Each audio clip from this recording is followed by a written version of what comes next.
what's going on, everybody? This is Tyler with The Budget Marksman, and today we're going to go over the Mosin Nagant I recently purchased. It's going to be a project that we're going to do on this channel.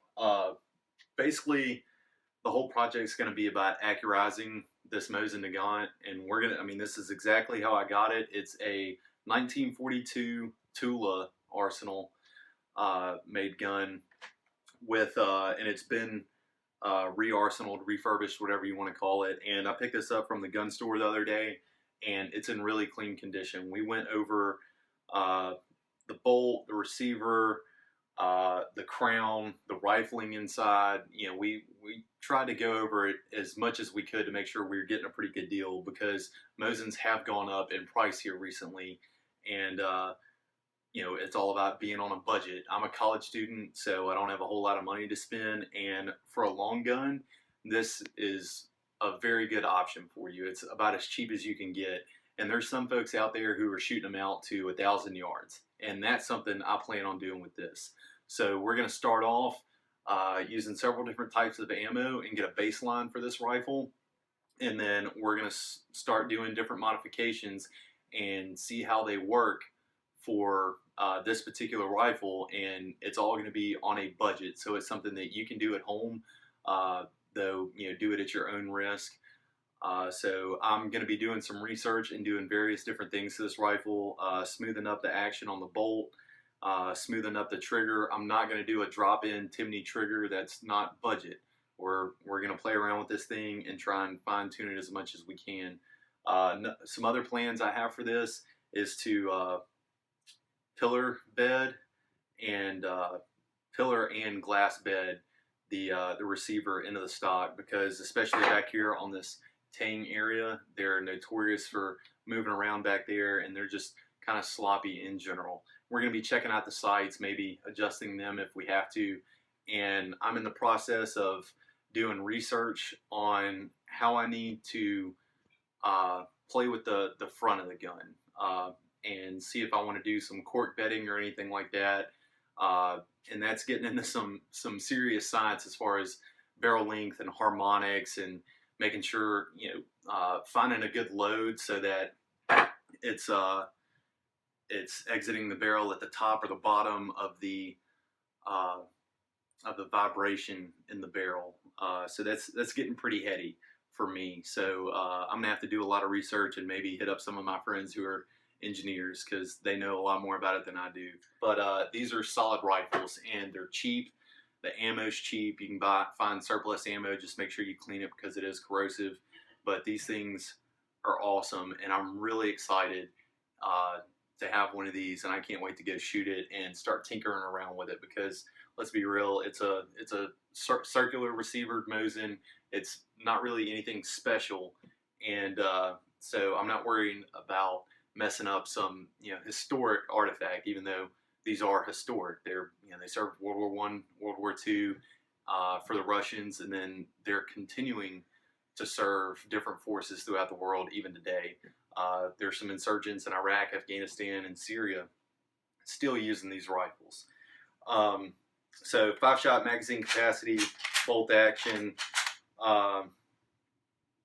It has a safety, and I say it has a safety. I wouldn't want to have to use it. But anyway, to put the weapon on safe, and it's tough. You're going to pull back and rotate counterclockwise. And that puts the weapon on safe. It's not going to fire. And then to put it on fire, you pull down, rotate it back to the center, and let it slide back up, and now you're ready to fire. Some of them are a little sticky after you fired and you're ejecting around.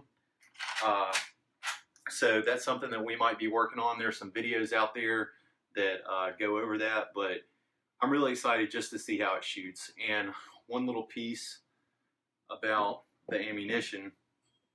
Okay, so this is a 7.62 by 54 rim, or R.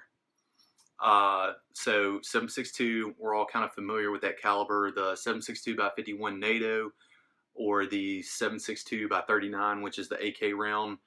And so this is a 7.62 by 54 R. It was really the first mass-produced and widely accepted smokeless powder cased cartridge in the world. And the rim comes from having an actual rim on the end of the round, on the end of the case. And this is actually some surplus ammo, and I need to look up and see where this came from, so that I can take notes on it and see how it performs. And a little bit of a comparison. This is a 7.62 by 39. This is what the AK-47 shoots. So these barrels are actually 0.311 inches, as opposed to like a 308 or anything like that. So if you're going to hand load, which I'm actually planning on doing eventually, but just for a little comparison, that's the AK-47 round, and also the SKS round. And then this is what the Mosin Nagant shoots, and that cartridge is actually still in service. Certain machine guns and Soviet Block sniper rifles still shoot those. So that's a little interesting tidbit with my rifle. And since it is a budget channel, you need to know the prices of these things. I got the rifle, the bayonet right here, and a few little things, the oil and solvent bottle, the firing pin protrusion gauge, the bore guide, and some cleaning instruments, all for $220. And that's a little bit more expensive than they used to be. You used to be able to find everything a lot cheaper. But I'm super excited to play around with this rifle. Please like and subscribe, because we're going to be having content coming out quite often in regards to this rifle and some of the things you can do with it to make it shoot and perform a lot better. Thanks for watching, and have a great day.